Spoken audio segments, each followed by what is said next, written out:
धून वाजवली होती, ही कोमल टोन आहे म्हणायच्या, आणि हाय टोन हे आहेत. तर आपण आता कोमल टोनमधून एक धून वाजवली होती, ती धून पहिली सुरुवातीला आहे का कोणती आहे ती, सांग कधी कळणार तुला, हा धूनचे बोल होते. मग आपण आता ह्याच्यावरून आपण वाजून पाहू, त्याच्यानंतर आपण हाय टोनवर वाजून पाहू. फर्स्ट टाइम आपण कोमल टोनमधून वाजून पाहू. तर बघा आता.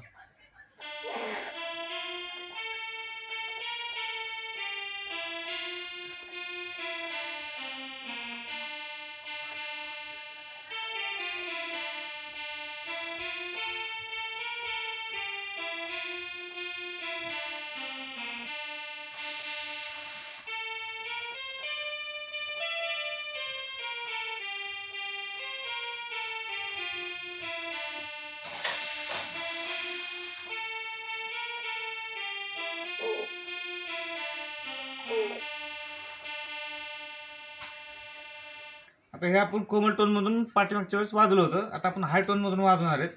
हाय टोनमध्ये कसं की थोडंसं स्वर चेंज होणार, पण गाणं तेच राहणार, गीत तेच राहणार. तर बघूया आता, चला आता आपण.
हे बघा मित्रांनो, अशा पद्धतीनं आहे.